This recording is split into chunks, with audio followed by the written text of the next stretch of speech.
Next week I will remember another, I will learn another phrase, okay? I will carry on. How are you? Okay? Yeah. Good, good, good, good. So it's Friday, so I promise that the session is going to be entertaining and nice and fast and it's going to be okay, yeah? Especially since we have girl power in this classroom. Okay, so today we're going to talk about education and retirement pensions. Before we do that, I am going to ask you to, if possible, scan this QR or take a note of the website. I realized that for the mini project, probably you haven't realized, but if you try to put your work in, it was not possible because you needed to register with the University of York. So my mistake, I'm terribly sorry, but now it's public, so you can just put your files there, okay? So I would like some sort of answers by Monday, so we can try to solve the exercise, okay? All the exercise is on our tablet. If you have any questions about Do you have any questions about where is the file or anything? You can just email me. My email is my whole name, okay? So you can search my whole name. It's Maria Elena Garcia Reyes at york.ac.uk. But if you search for me, Maria Garcia Reyes, on Google, my email address will appear. So if you have any questions during the weekend, I'm happy to answer and help you out, okay?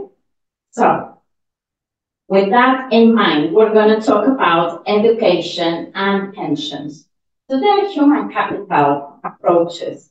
So we're going to talk about the human capital approaches, this causality between development and education, what determines the demand for education and the education and economic growth.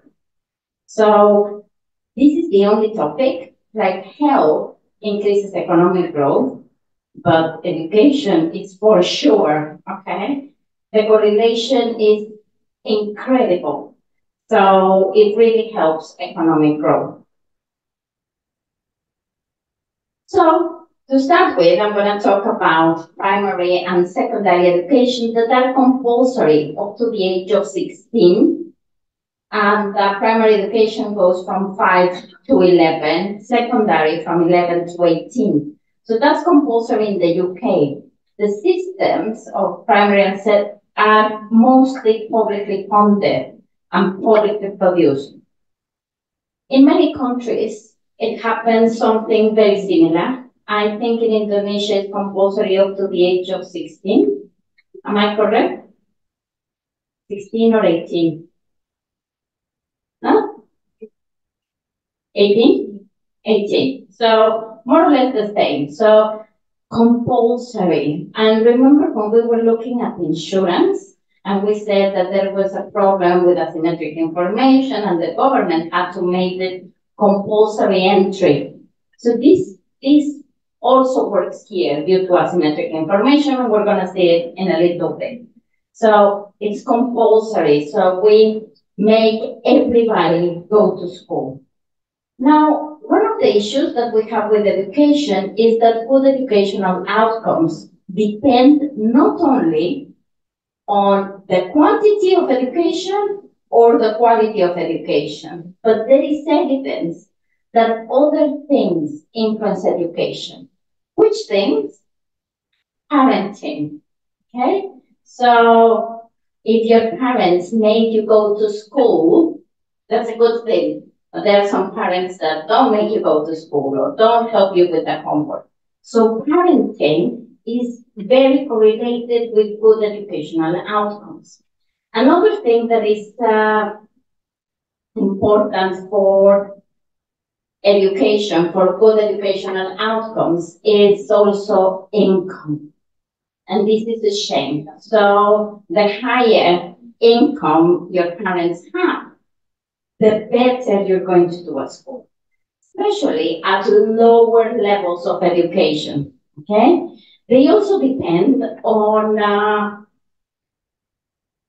natural ability. So there are people who are naturally more able to do at school than others. Okay, so natural ability also matters. So there are things, remember when we talked about yesterday about health, and we said that there were things in life expectancy that were not explained just by provision of health. Same thing here. We have some elements of education or education outcomes that have nothing to do on investment on education or provision of education, such as your natural ability, parenting, parental income, and so on. Education transmits knowledge and skills, and that's amazing, but also attitudes and values that are going to lead to a better society. So typically at school, they tell you to share, not to be rude. These kind of things are really important for a society to behave better. And also to be more cohesive, because that cohesion means that we all agree on the same social welfare function.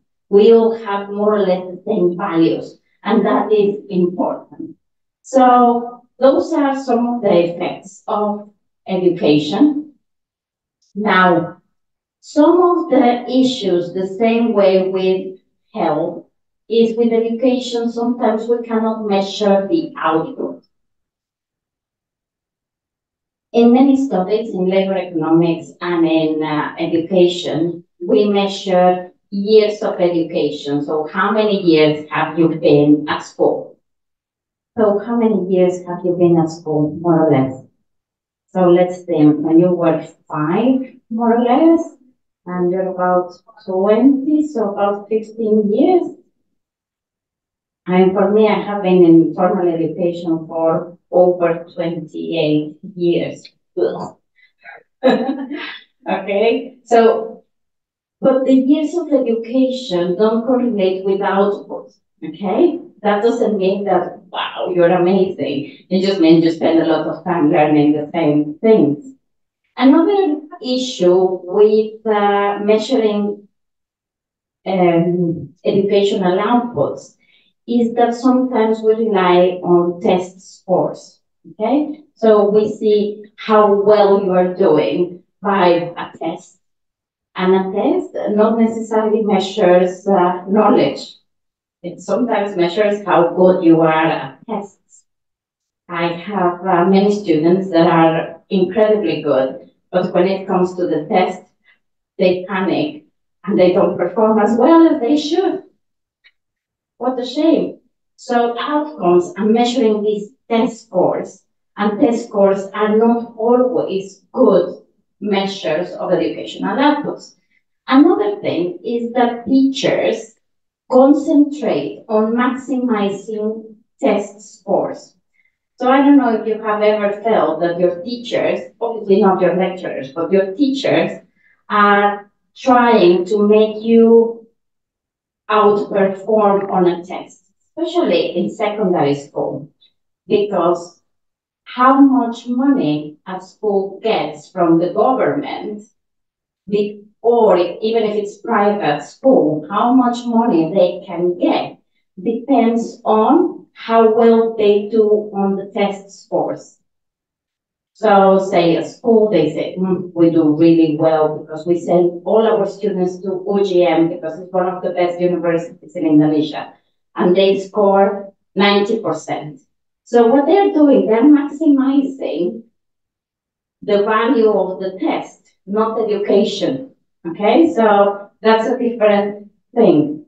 So it's very difficult to measure educational outputs, and we forget about the consumption benefits and the investment benefits and all the positive spillovers, because education, regardless of how well or bad you do at school, education matters, and already the fact that you're at school is a good thing.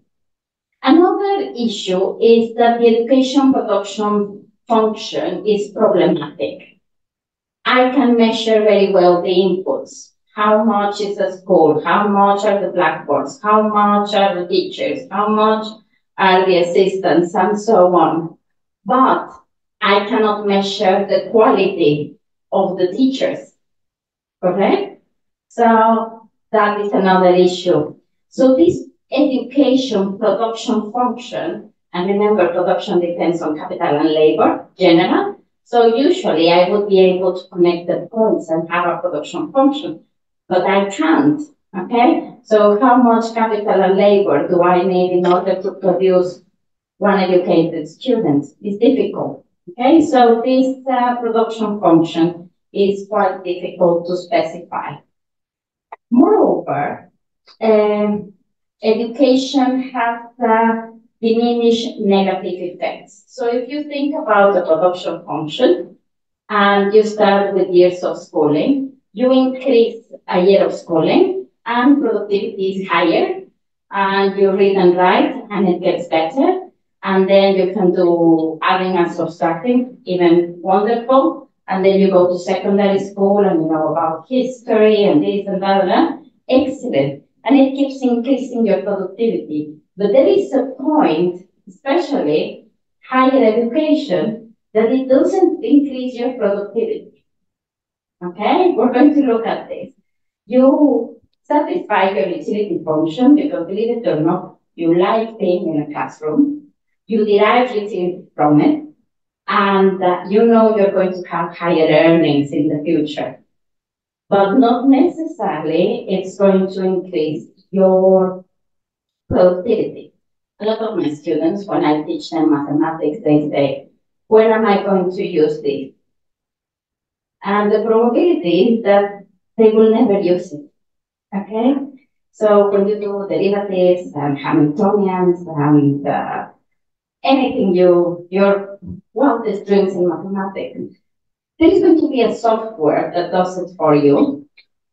The only difference I can tell you is that you're going to think very differently. You're going to solve problems in a very different way than people who hasn't done maths. But the truth is that there are diminishing returns. So the curve increases, and then starts decreasing. Okay? So that's another issue when talking about education. So education increases productivity and utility. So especially higher education, nobody forced you to come to university, did they? You probably said, yes, I want to do university because you derive some sort of pleasure coming to university. Or you know that you're going to maximize your future earnings. Empirical evidence suggests there is a strong correlation between an individual's education and your lifetime earnings. That's why you are here. Not only because you love coming to school and uni, but also because you're thinking, if I can stay here for another year or two, my future earnings are going to be amazing. So you're thinking about your future already.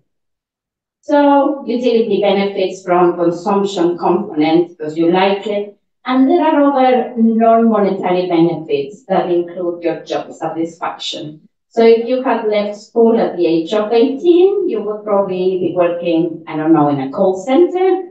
And if you finish university, you're going to have an amazing job and gives you prestige and you like it and so on. So let me show you. This is for the US, okay? And it shows this production function. So as I was telling you before, this production function has diminishing returns. So let's look first at some high school. So future earnings are not amazing, okay? High school increases. Associate degree increases a lot. But if you have a bachelor's degree like yourselves, that you're going to have it in about a year, I suspect, it keeps increasing, okay? There is a point obviously at the age of 60, when you start thinking about retirement, that it starts decreasing, correct? So you can see the shape of the production function. I'm going to introduce you to a model that is called the Heckman's Returns to Education. And it's talking about the social returns to education. So remember this week when we started talking about cost-benefit analysis and we talked about opportunity cost and the shadow prices. So here we have the returns of education to human capital investment. So these social returns are super high at preschool level. As soon as you start increasing the years of education at school, these social benefits keep decreasing. The highest social returns or social benefits are at the very early years. Okay, so probably between 5 to 12, 13. So what we really want is people to read and write and be independent and know how to dress and undress themselves, and we want them to be able to paint and to respect their peers and also to respect the elderly, so on, so on, so on. So after you finish school, these social returns are very low. Therefore, I'm going to show you. I looked at this. So from your mini projects, I took the expenditure on primary, secondary, and tertiary education. Okay, so the one in green is secondary, the one in red is primary, and the blue one is higher education, so your education. And these graphs are for Indonesia, okay? So I took the data from the World Bank, and primary education is the biggest one, okay? So that's where they spend the most. However, you can see a drop. We can all see the crisis, the financial crisis of 2008, can't we? It's there, 2008, from investment on education goes down. So then we see secondary education has been coming down, but after 2008, from 2010, there is an increase, which is very nice to see. And something very crazy happens with university education, okay? So it goes up, it goes down. Now it's a little bit up, but it's going down. So I suppose it's mostly political. I don't know how to explain it, but you are the experts in your country. So hopefully you can help me with these graphs on Monday and tell me what they mean. So again, I looked up the hourly earnings for employees by education level in Indonesia. And this is updated. The latest data is 2022. Yeah.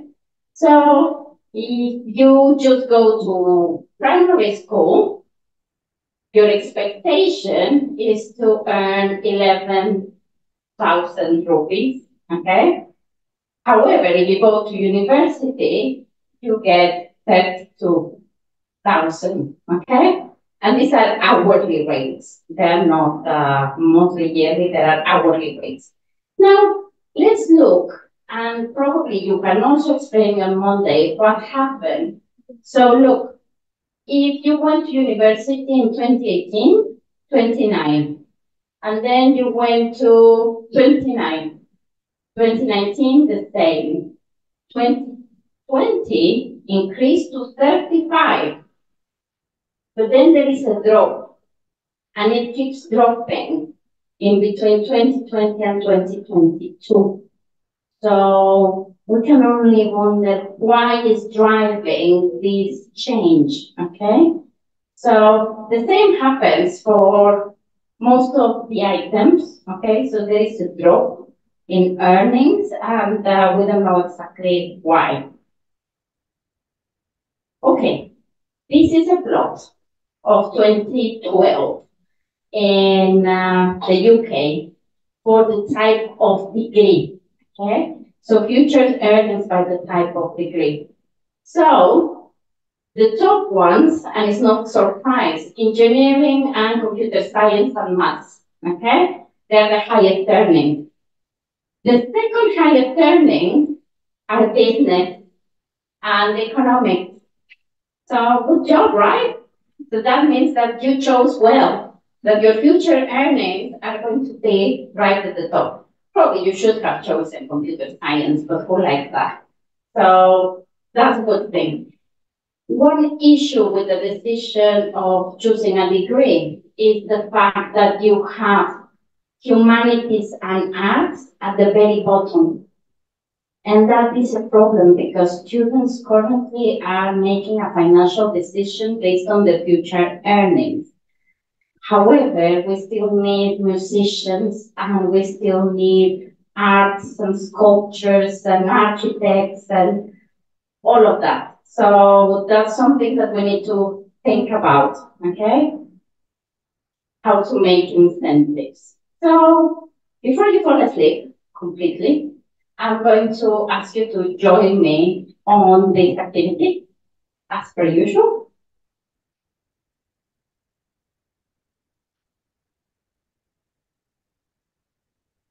Yeah,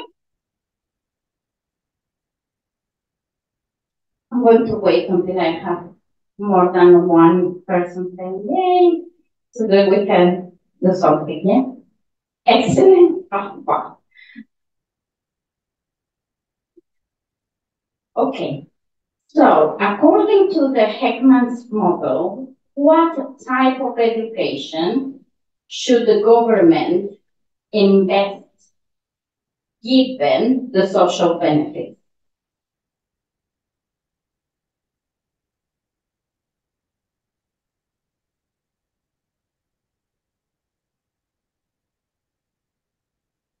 What type of education? Remember the Heckman's that is like goes like this. Where do we have better outcomes for education? Oh, perfect. So thank you for the two persons. That's right. Okay. Primary education, early childhood. However, not only is primary education, preschool education is, according to this model, the one that brings more social benefits, higher social benefits. So we're talking about nurseries. Why is that? Because it has a double social effect. The first effect is that the kids learn how to socialize, be independent, share things, potty training, this and that, which is rather useful. But also it gives times to mothers to reincorporate themselves into the labor market. This is a choice, okay? It's not for everybody, but it's a choice that should be available. There should be government investment in these schools to increase mothers' productivity or women's productivity, but also for the sake of education. So that's it. Preschool and primary are where the money should be. And if you look at the graphs in Indonesia, it goes perfectly with the theory. That's correct. Primary education is at the top, is the biggest share of education expenditure, and it happens in most of the world.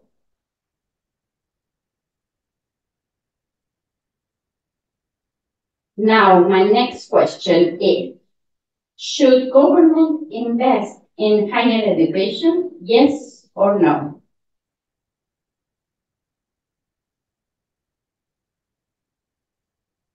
According to economic theory, not according to your pockets.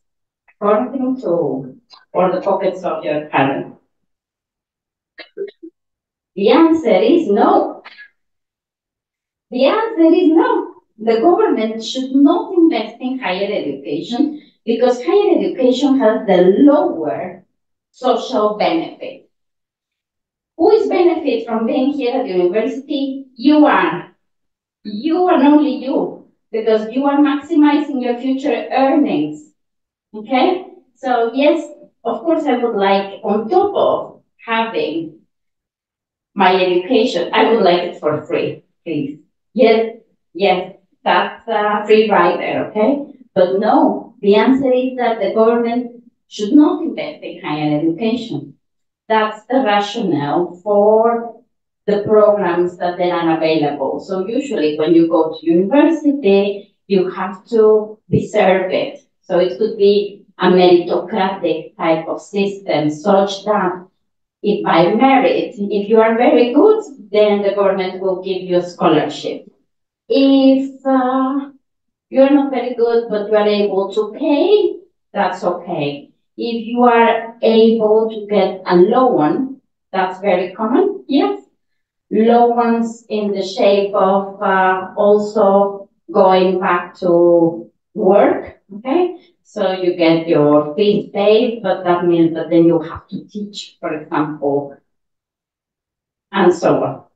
I'm going to show you one equation that is extremely famous. It's called the Mincer earnings function. And the Mincer earnings function is a single equation model that explains wage income as a function of schooling and experience, okay? So we have a super easy equation that is a semi-log model. So we have the log of wages that depends on an intercept. It depends on the years of schooling, how long people have gone to school, and experience squared. If you have data for this, try it. This regression looks like the best econometric book. The R squared, I have never seen an R squared below 90. It's always significant. It's statistically significant. It just behaves beautifully. You just put years of schooling. And sometimes we don't have data on experience, so we use age and age squared. Okay? So if you have like a bunch of people and you know how much they earn, and then you have the years of schooling, and you do this regression, it works. This Mincer equation is extremely famous, and this semi-log model is very famous in econometrics. We say that we mince the data. We mince it because we just make it adjust to this. A lot of phenomena in economics behaves like this. So we like the mince equation, and it's something that explains more or less education and earnings. But education doesn't matter as much as experience, okay? Okay, so what is the reason why government invests? Well, we're going to look first at efficiency, as usual, and then we're going to look at the equity. There are positive spillovers. Higher earnings means there are higher tax payments, productivity spillovers, such as economic growth or social cohesion. There is imperfect information, okay? One of the issues is that children are not well informed about the benefits of education. Parents may be negligent. Both imply mandatory schooling as a solution. So in order to correct this asymmetric information, because children, if you ask any kid, do you want to go to school? No. There are strange kids, probably you. I was a strange kid. My daughter was a strange kid. She liked going to school. But the majority of kids don't want to go to school. And how do we fix the problem? Because we're going to make it mandatory. Another issue, and the same issue that we had yesterday with health, is that the monopoly issue is that it's supplied in a monopolic way. This is an issue of economies of scale. So this natural monopoly makes that schooling in rural areas is complicated. And this is because there are diminishing marginal costs of supplying education. So it's easier to supply education in an urban setting than in a rural setting.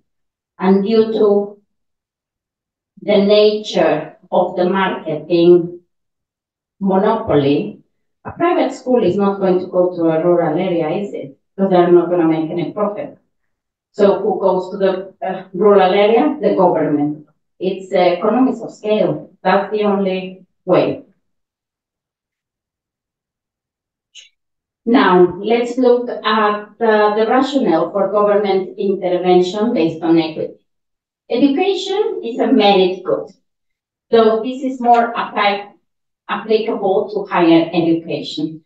So if you are good at school, it's a meritocratic system, so then you get money to go to school. We're going to look at horizontal equity. All children should have the opportunity to access to at least a basic level of education, and teachers should be appropriately qualified. Vertical equity means that since it's publicly provided, education should be financed from general revenues. So there is a nice redistributive element here. So vertical equity means that we're going to redistribute. How do we do it? Well, people pay taxes, rich people pay more taxes, and with those taxes, we pay public school, okay? So there is a good redistributive element. There are some liquidity constraints because that's why the government interferes, because children cannot borrow money against their future earnings. You can, and some of you have done it, but kids cannot borrow against their future income. So what determines the supply and the demand for education? Direct educational costs, such as the opportunity costs of education, the private benefits for education, higher income, job opportunities, and so on.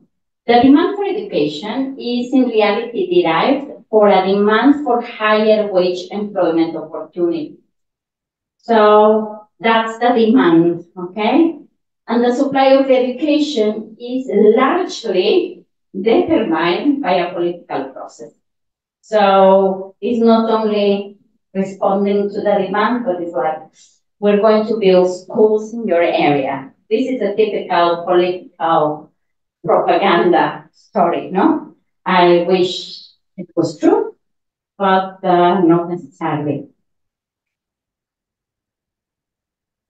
Education and economic growth. So productivity is influenced only by the investment of individuals, not only by the investment of individuals, but also by spillovers from other people's investments.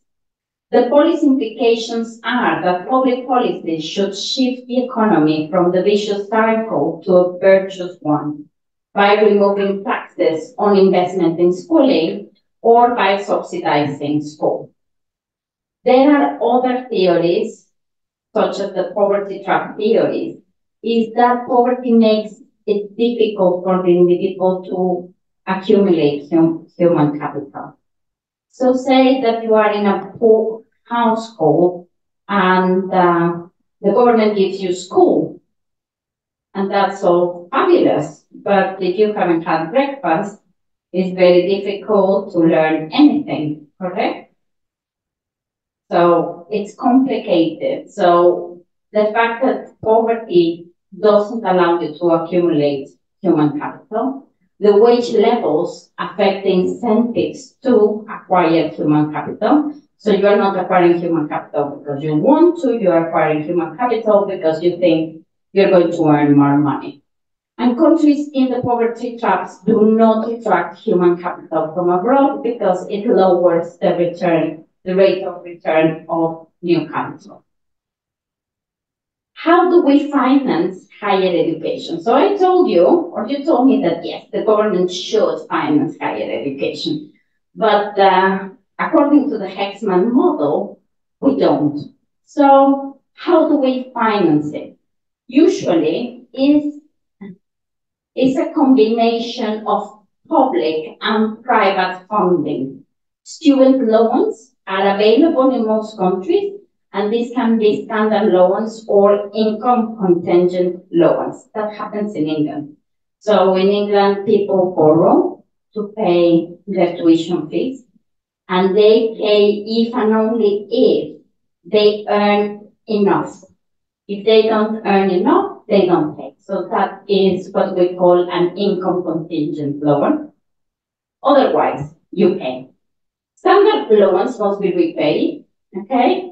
And standard loans may encourage students to enroll into an investment rather than to education.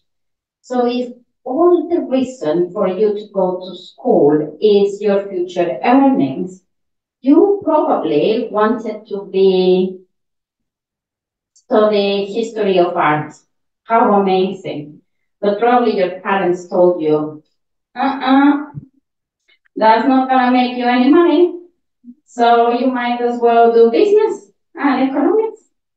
So you can see that there is an issue because the society will profit from people who study history of art and be a musician or a dancer or other things.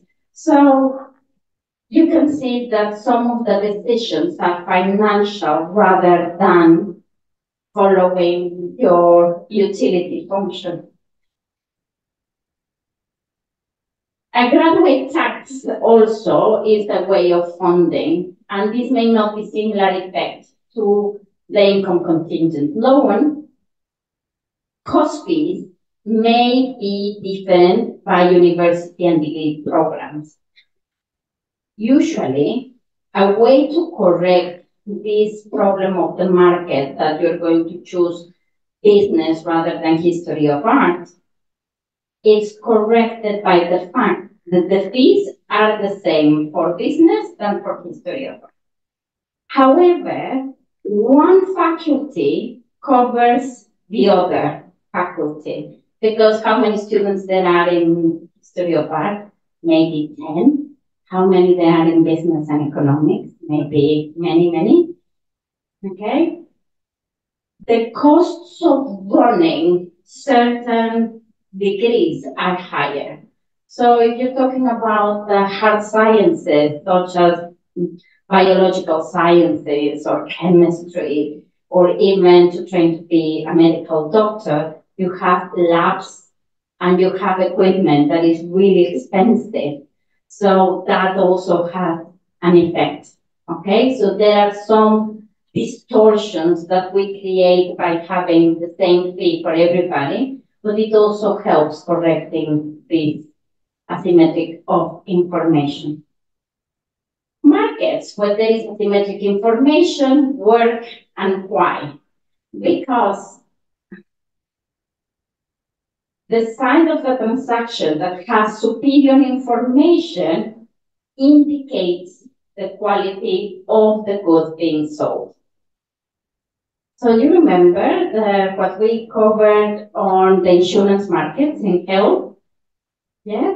And we talked about the pooling and the separating equilibrium. So we're going to talk a little bit about this.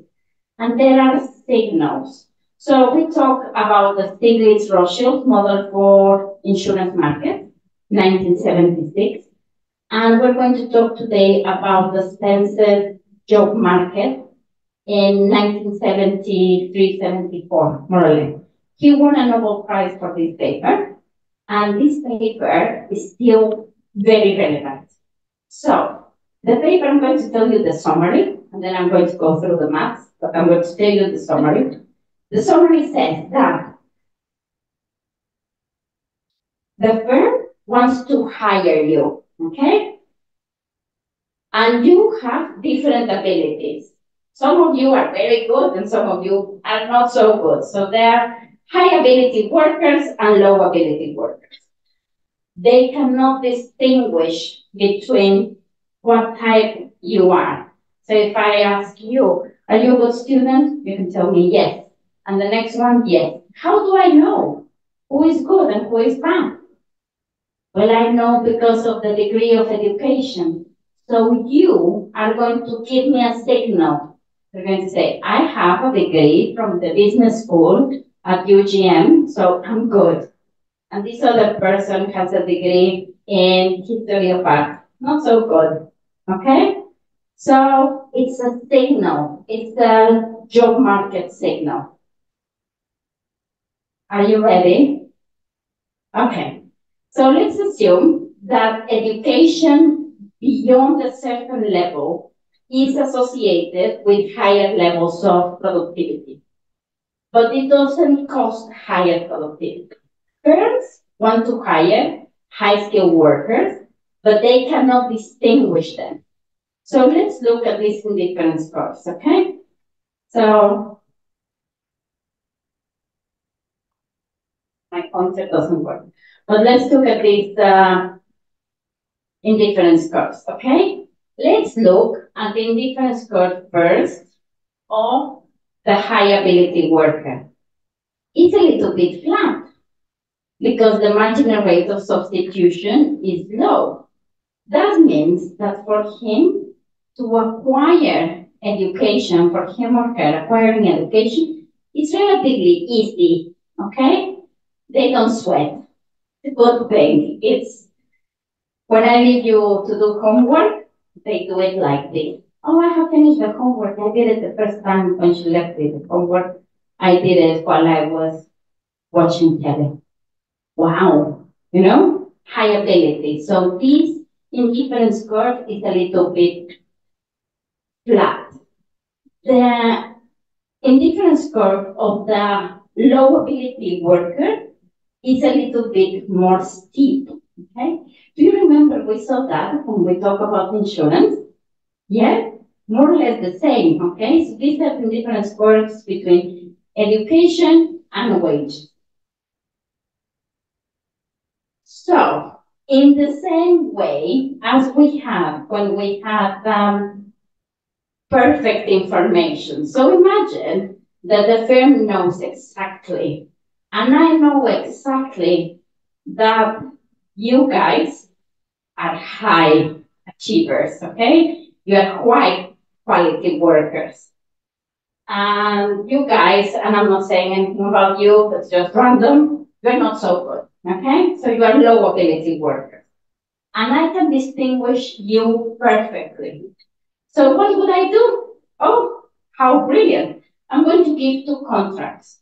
To you, I'm going to pay twice as much because you are more productive. You're going to give me a lot more money. And to you, I'm going to give you less. So to you, I'm going to pay you E, and to you, I'm going to pay you 2E. What is that? That's a separating equilibrium, remember?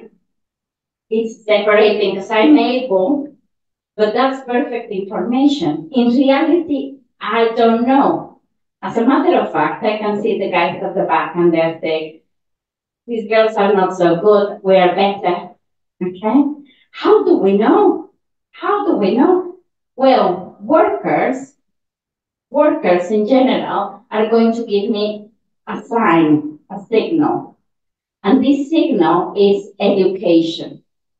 So you're going to say, you know what? Instead of going just to high school, we're going to go and do a degree. Excellent. So you buy years of education to signal to the market that you are high able workers. However, natural ability is different, okay, between yourselves. As I said, when you study, when you do work together, you know this.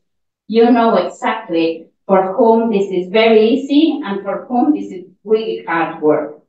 But everybody tries the best because they are signaling the market. They are telling the market, I'm good. So that the market could give them a separating equilibrium. A pooling equilibrium is never going to work. Are you going to earn the same that someone that just finished high school? No way. No way. You want to earn more. You're investing on this and you're falling asleep in lectures and this and that because you want to earn more money.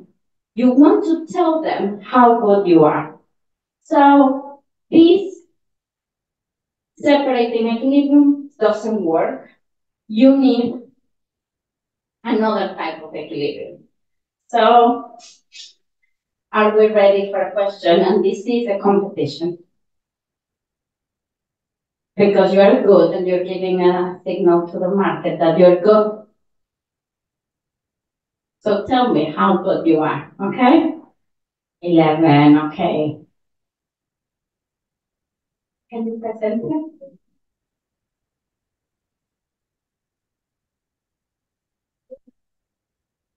High ability workers will buy more education, true or false?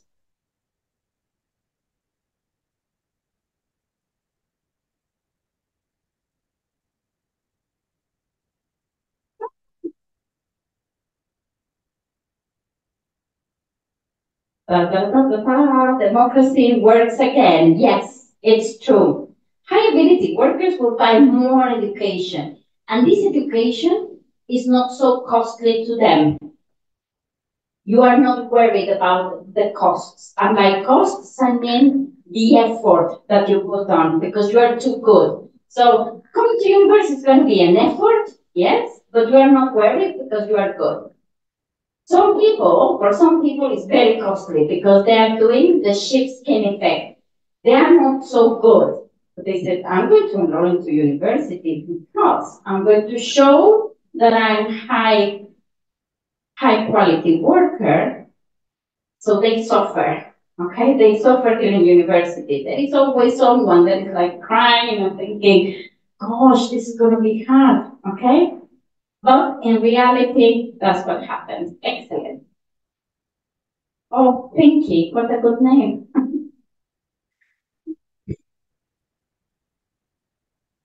Excellent, but was Pinky. Okay, so let's think about what type, this is a hard question, okay? What type of equilibrium will I have? Will I have a separating equilibrium? And you answered me earlier very convincingly. Or will I have a pulling equilibrium?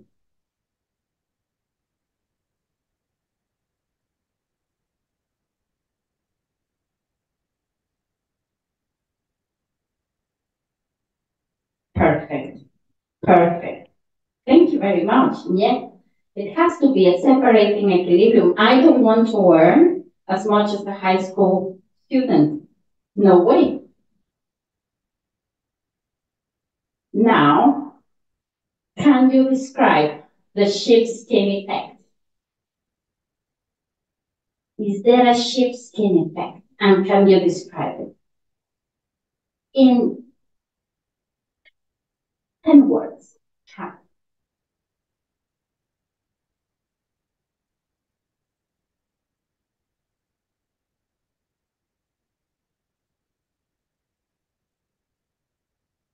I cannot. Oh, what a shame. Nobody else?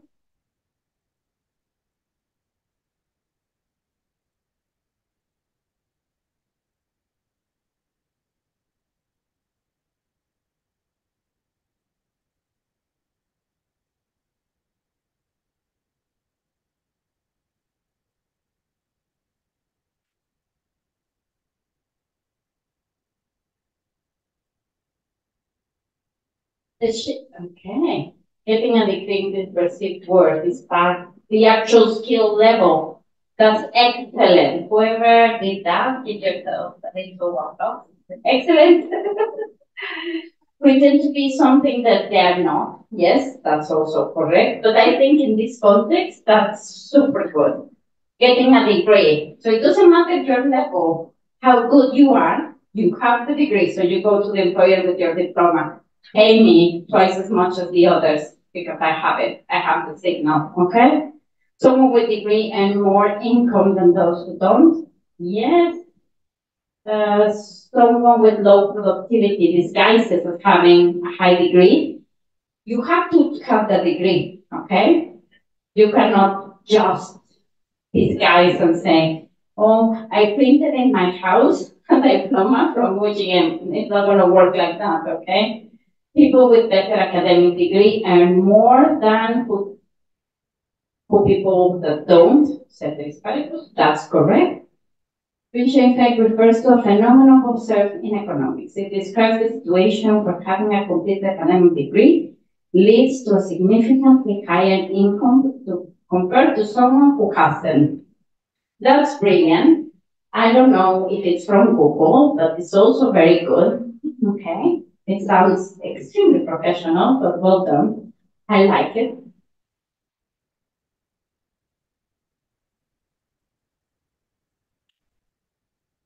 So, in summary, this Spencer's signaling model tells you that Spencer found out that even if education doesn't contribute to anything to an employer's productivity, it still has value to both the employer and the employee if the appropriate cost-benefit structure is created.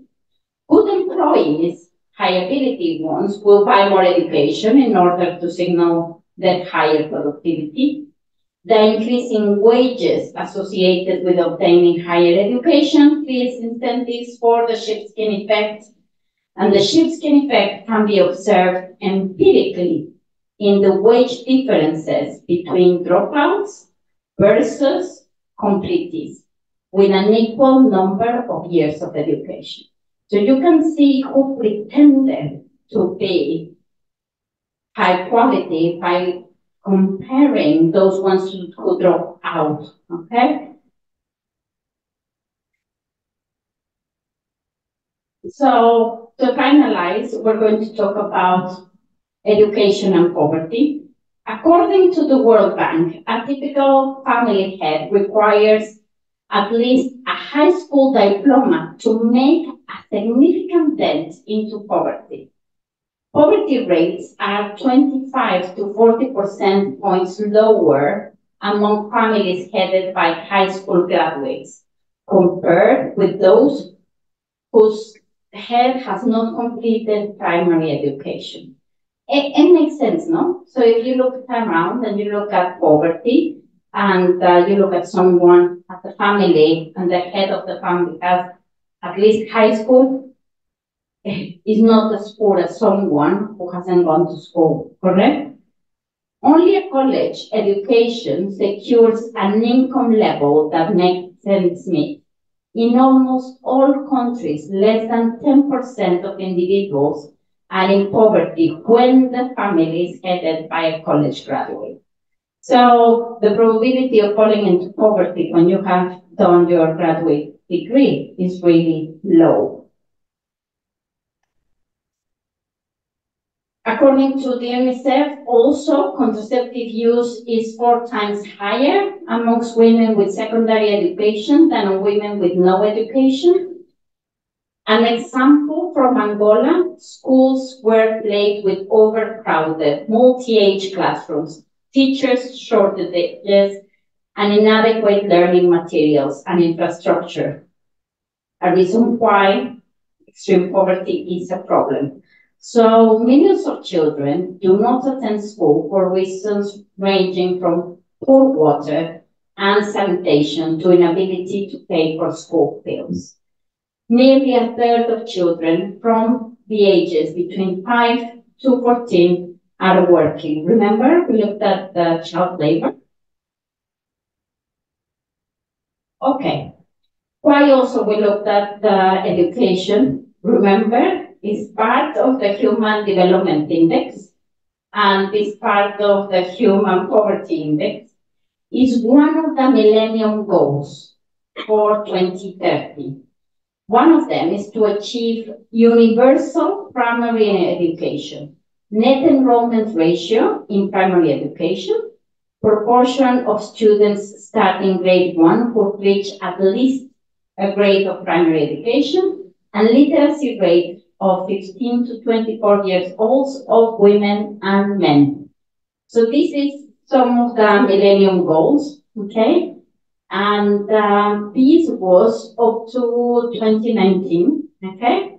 So globally, we were doing fabulously, okay? We still have some good progress. We estimate that there is going to be good progress. If you look at sub-Saharan Africa, okay, it's increasing, but not fabulously. Let's look at, there is no data for East Asia and the Pacific. We have a point in 2015, nothing, but we expect that things go well. So this is more or less where the world is going.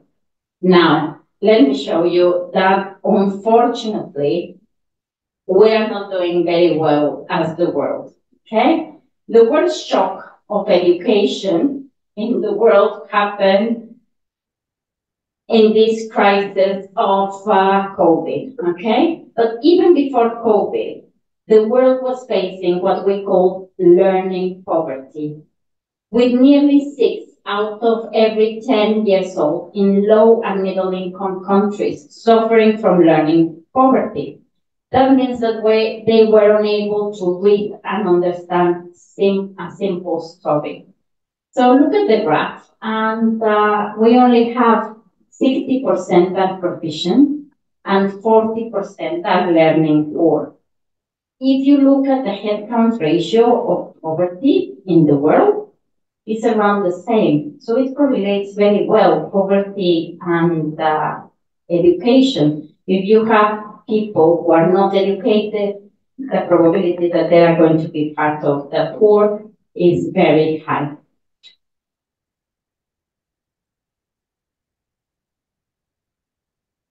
Now, going back to the topic of yesterday, education and health are correlated, okay? So the productive capacities of human beings, income-producing agents in the economy, refers to the stock of skills, so how much education they have, and also how much health they have, okay?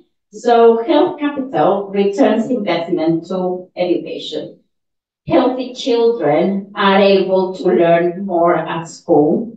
Healthier students learn more effectively, and they have a lower depreciation of education capital. What does it mean? They don't forget.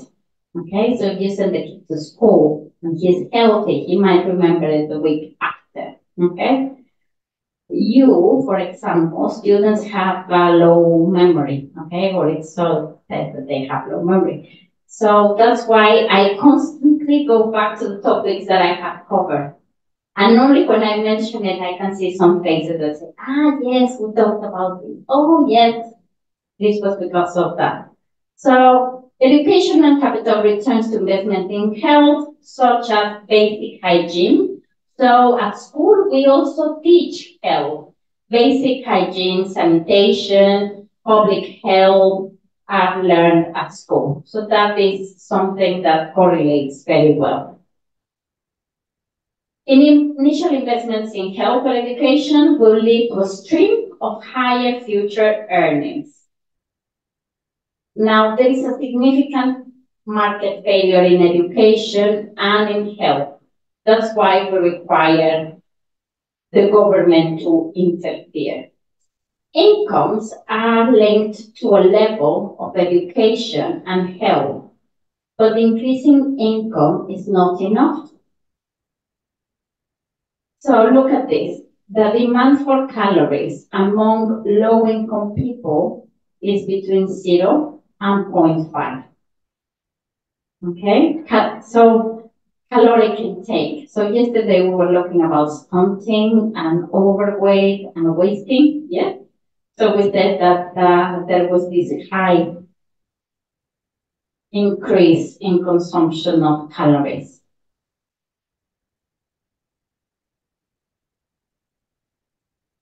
Okay, so now we're going to talk about pensions. So question, should we have a 5-minute break or should we carry on? Carry on.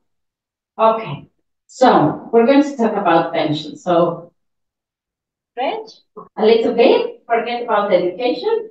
We're going to talk about old people, okay? Like me. So, pensions.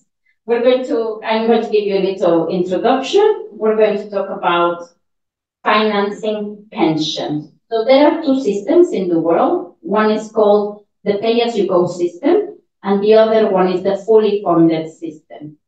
We're going to see why the government interferes and wants to help with these pensions. And it's because there are incomplete financial markets.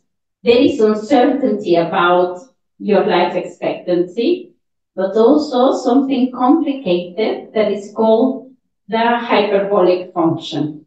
And there is a pension crisis in the world, both ways, you know. There are a lot of old people in the Western world, and there are too many young people in the developing world. So we're going to look at that. So pensions is an important expenditure that the government has. So Indonesia spends about 7% of their GDP, which is higher than in health on pensions. Mexico spends 3%, the US 7.1%, the UK 6.2%. Greece and Italy spend 17% of their GDP on pensions. It's a very big investment, okay? So there is a widespread of expenditure between countries. So some countries spend 3% and some other countries spend almost 20%. The variability of these may have to do with the population pyramids that we're going to look at them now. Indonesia pension system in 2020 says that employees are covered by both earnings-related social insurance scheme and defined contribution plan. So what is the main purpose of the pensions? The main purpose of pensions is to smooth your consumption so that you avoid poverty in the old age. So consumption smoothing. Pensions potentially involve a transfer between generations, potentially, okay? We're going to see that not always, but sometimes it does. And we want the Dalton-Pigou transfer principle. Do you remember that? Maybe you don't, but I'm going to remind you on the first lecture when I met you, I talked to you about these transfers from rich to poor, and I didn't want the inequality to change, okay? I wanted inequality to be reduced unless they were swapping places, okay? So I want the same. So if an old person, if a young person is giving some money to an old person, I don't want that transfer to have any problems of increasing inequality. Pension policy may affect the private savings behavior, the economic growth, interest rates. So it's not only a micro thing, it's a very macro thing. So I like this graph because it shows you age, okay? So at this time of your life, how lucky you are. You are saving, you're spending money, okay? You're spending money on education, you're spending money on going out, you're spending money on buying your first car or your first house. You are not saving a lot of money. Everything's spending. Since you were babies, you've been spending, okay? Your parents have been spending on you, school fees, this stuff, you've been saving. By the time that you reach about 30, you have a fabulous job. The fabulous job that this education has got you, perfect. So you have this job and you start saving up to the age of 65 when you retire. around that age. And once you retire, you start eating your savings, correct? So that's what happens. If you live too long, like if you live up to 100 years, that's an issue, correct? Because you've been spending and spending and spending all your money. So the pension policy may inhibit labor mobility. So look at this. This is how we calculate pension. So a pension is equal to the actual rate. It's usually 1/80. I'm not sure why, to be fair, but it's 1/80 times the years of service. And your pension doesn't take into account your first salary, but your last salary. So that's why all of us were trying to reach a very good position, okay? So that when you retire, you can retire with that pension. So this 1/80 is the accurate rate. The bigger this fraction, the more pension benefit you will get. So 1/65 was something that the government has proposed to public sector workers who give them more benefits for the scheme than 1/8. So let me give you an example.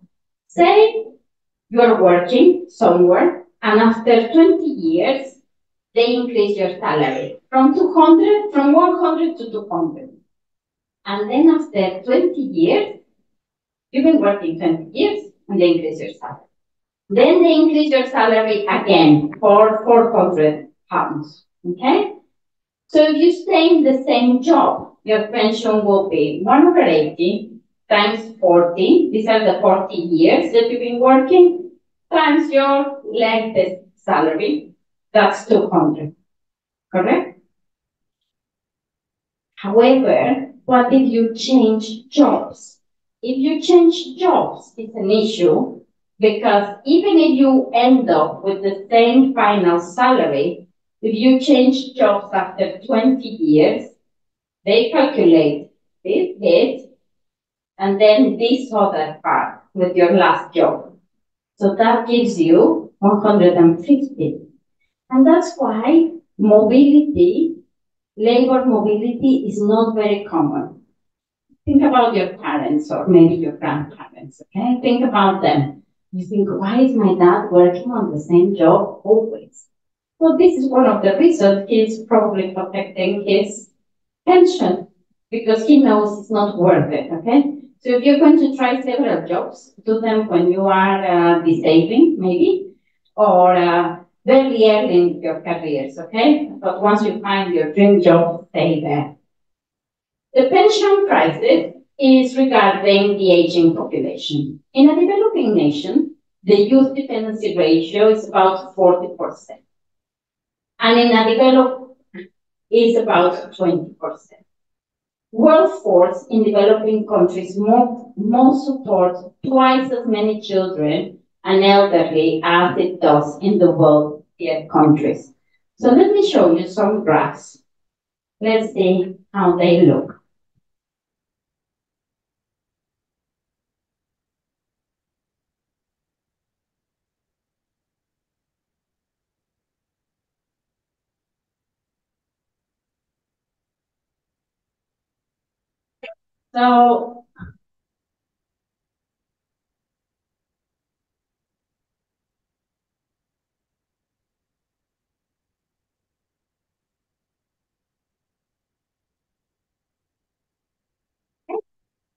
So this is the world pyramid, okay?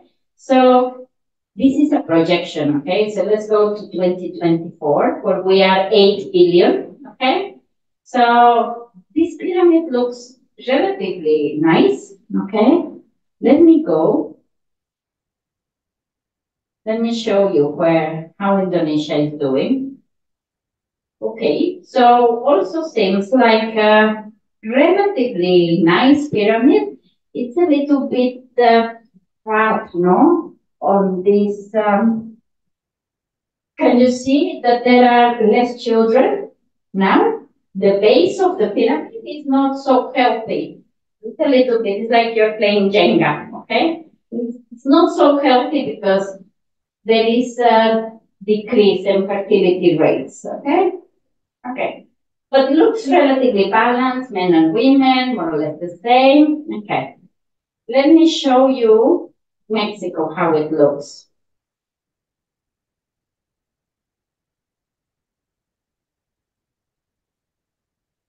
Also, the base fertility in developing world is dropping, okay?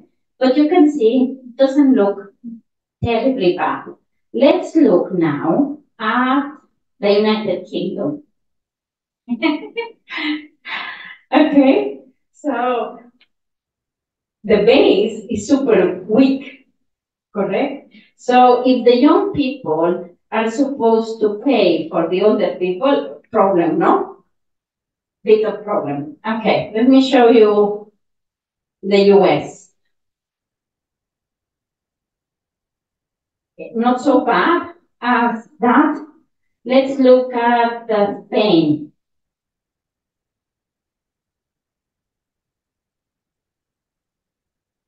Wow, problem, no? I've told you that they have a negative fertility rate.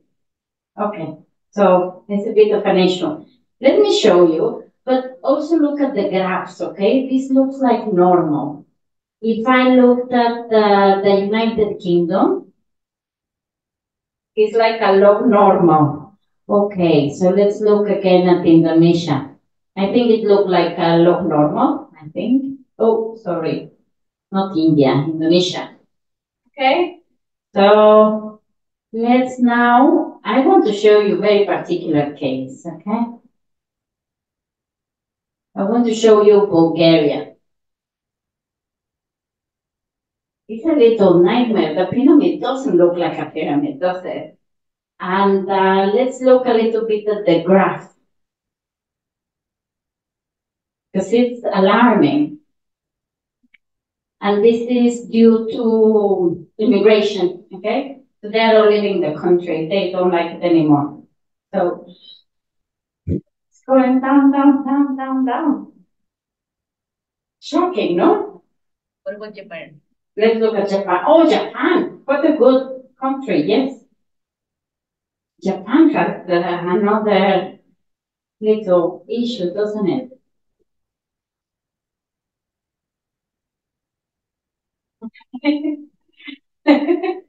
Yes? Can you see what's happening? Okay, we can go back to the slide. So when you look at Indonesia and you look at Mexico and you look at the developing world, we have a problem, but the population is not our problem just yet, okay? Just yet. But it may probably be.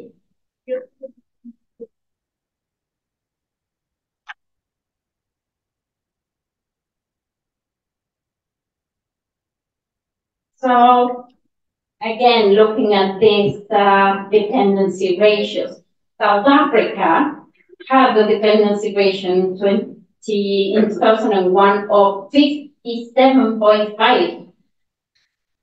So for each 100 persons aged between 15 and 64, there were almost 60 between that were not economically active, that were dependent, okay?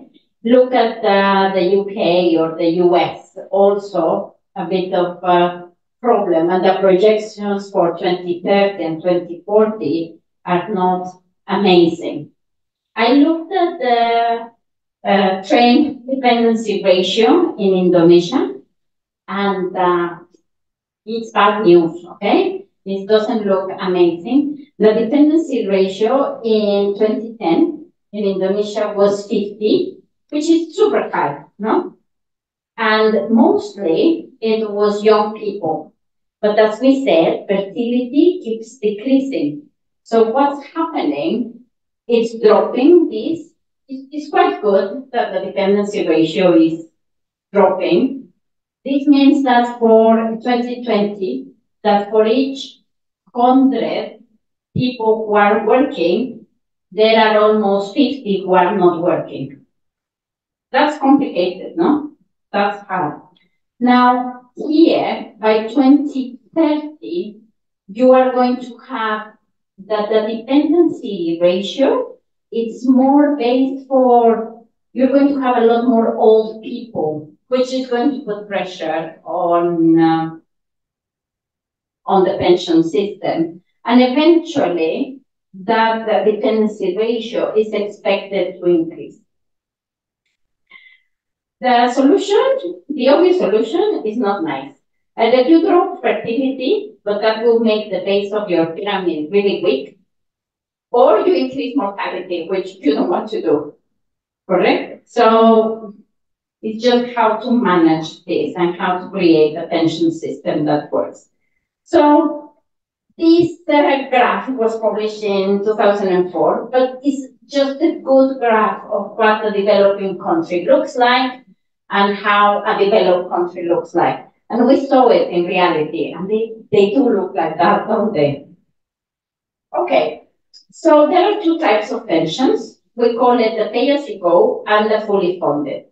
The pay-as-you-go is a pension system that requires intergenerational payments, okay? The young are going to support the old, okay? There is a distortion of the market, and the contribution of the workers are shared between the people who are retired. This is the main problem of pensions, because at the time it was a good idea, but they didn't realize that fertility was going down. So you pay for the elderly, or imagine you guys are paying for me, but because there are less young people, who's going to pay for you? Correct? So that's a little bit unfair. Now, the fully funded system is the most efficient type of system, okay? And there are pensions that are accumulated in a fund. So when you're working, the government takes out a little bit of your money to save it for your pension, and they invest it. And then when you're older, you get it. So it's an intertemporal choice rather than an intergenerational. Okay? So ideally, you would say, Maria, so let's have all the fully funded. Let's forget about the pay-as-you-go. And that's absolutely true, and the world would like to do that. But there is going to be a time, and that's happening in Europe now, that they have the two systems coexisting, because we have to finish paying the pay-as-you-go system. Okay.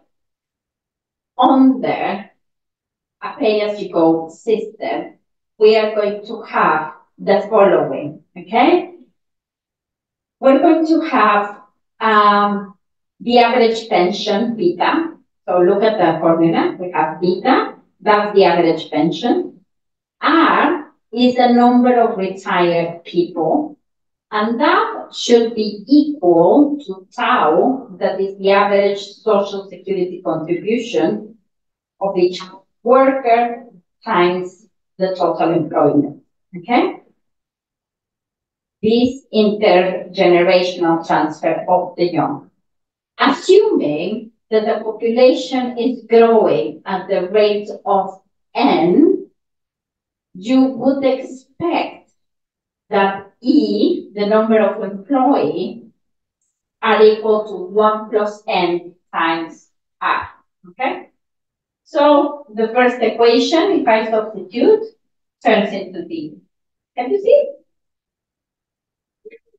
Yes, more or less, yes. Okay.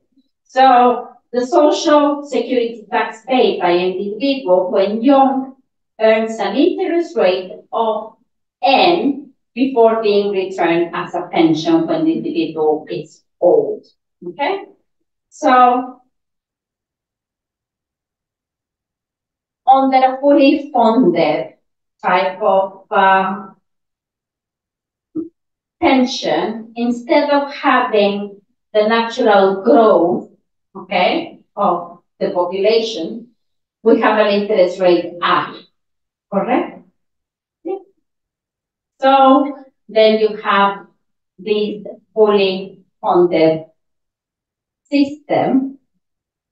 Now, let's go back to the pay-as-you-go. What happens to these in a country such as Bulgaria or Italy or Spain when this rate of growth is negative? I don't have enough to pay, okay? I don't have enough money to pay all the pensioners.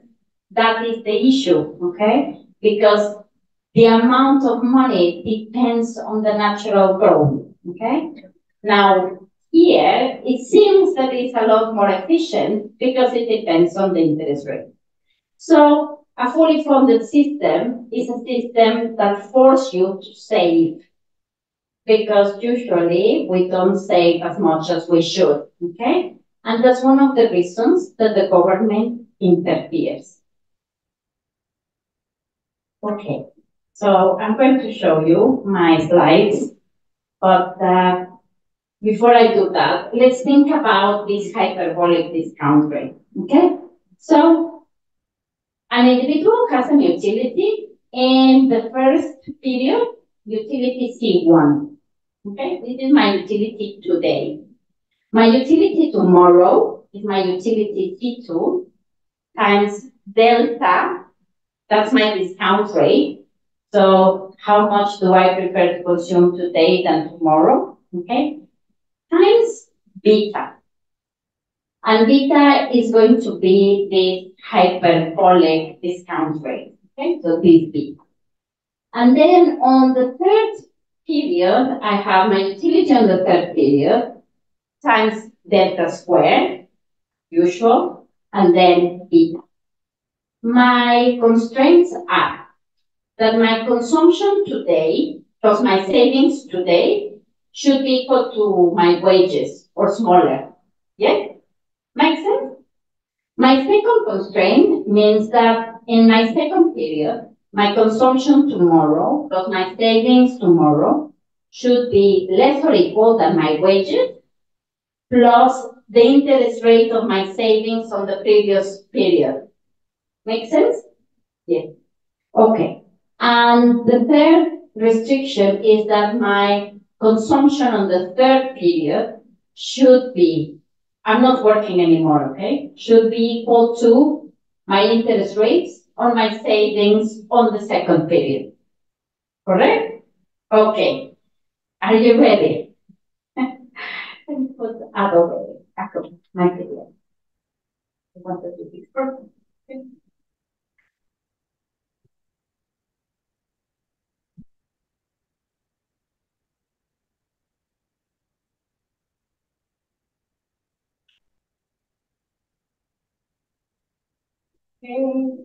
Can you go to the first page, please?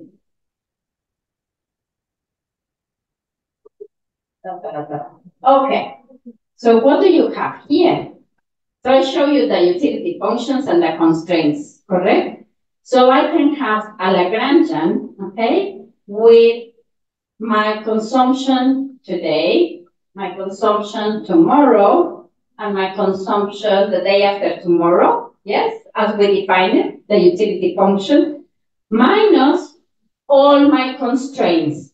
And instead of putting them all together, I'm going to have a multiplier for the first constraint, another multiplier for the second constraint, and another multiplier for the third constraint. I equal them to 0. Can you see?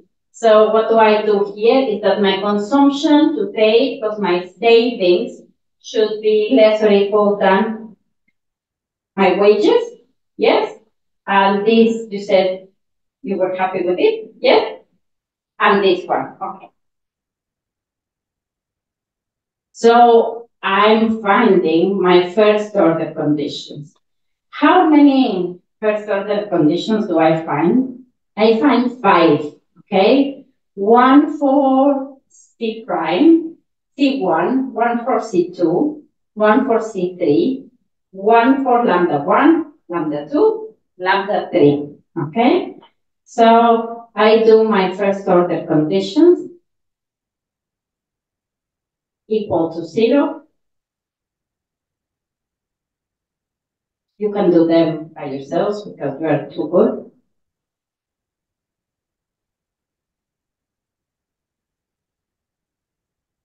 I substitute, I find lambda 2 is equal to lambda 1, carry on. Okay, and there you go. So, I find out that the partial derivative of my consumption today with respect to tomorrow, therefore my marginal rate of substitution, it is beta delta 1 plus R.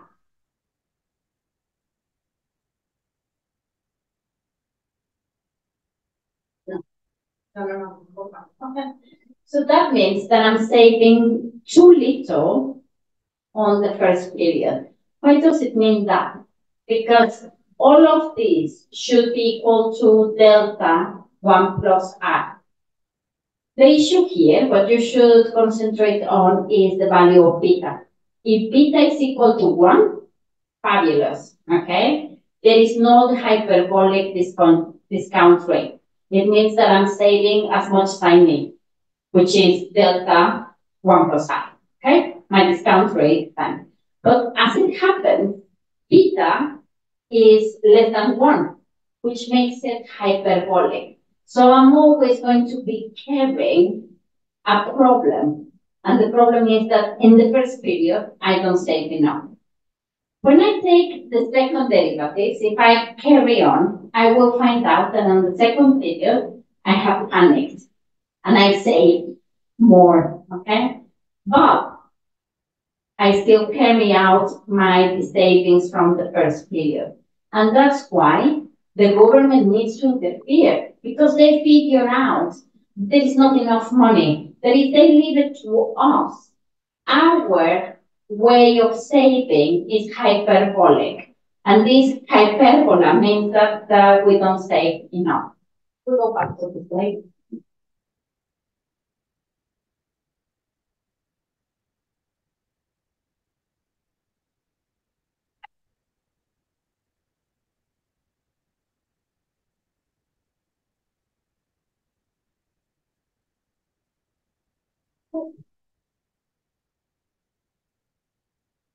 Yeah.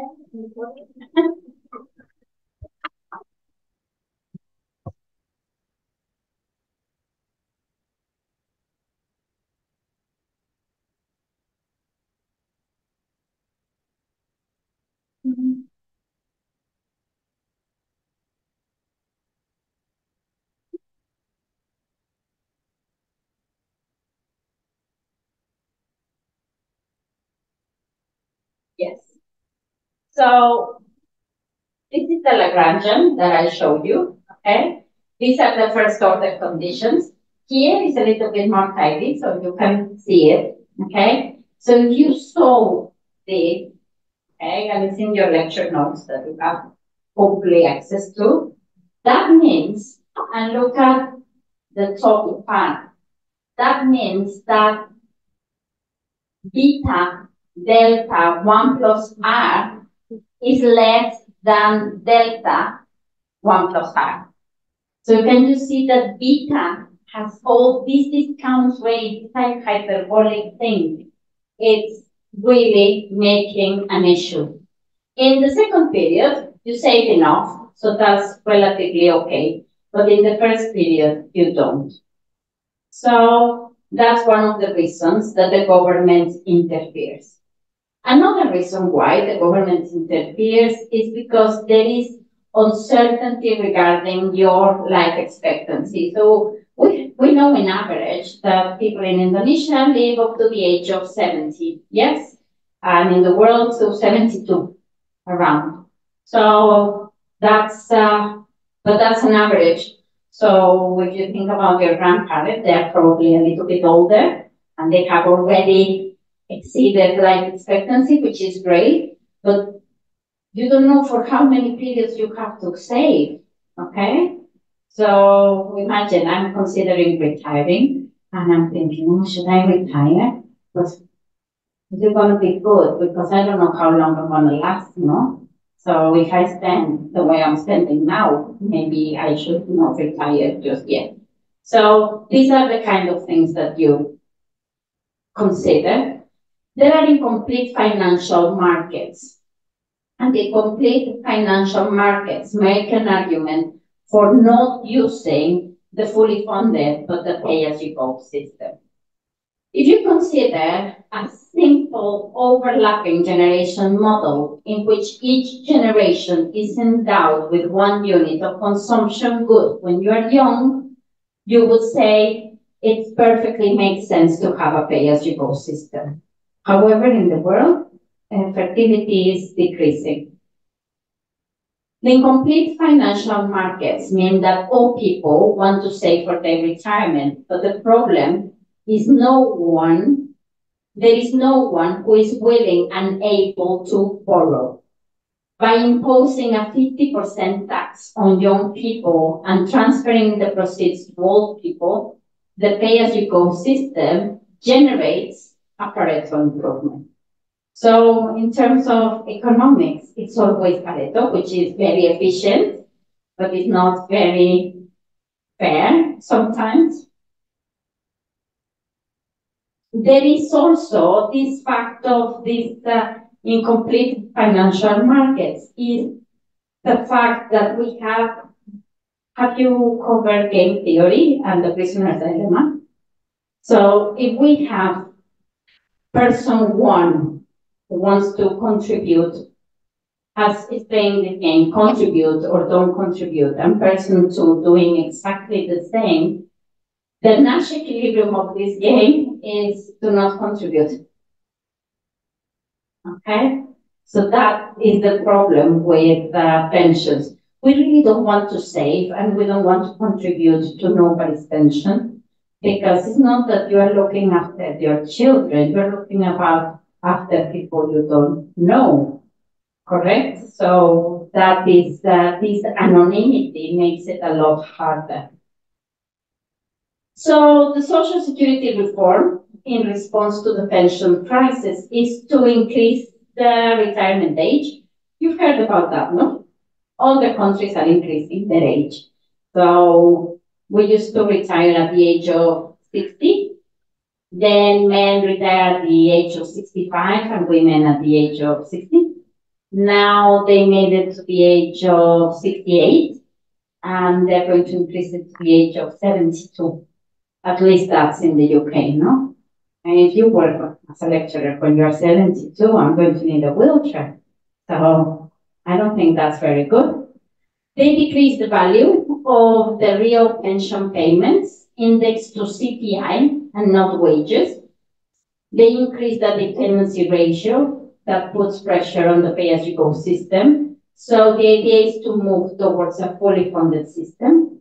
The transition is difficult because one generation will have to save for their own retirement and to finance the pensions of the current old.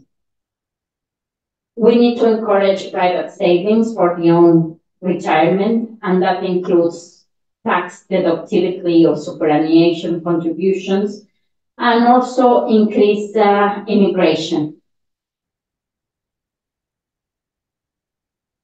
So this is where you hand in your work, okay? Remember to hand in something, doesn't matter what. I am looking forward to reading all your ideas about how to reduce poverty and inequality.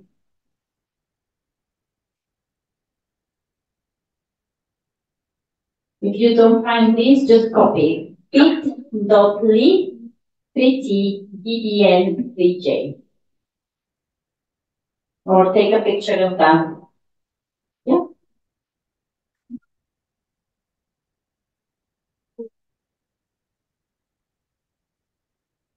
Thank you. I will see you Monday. Have a lovely weekend. Thank you.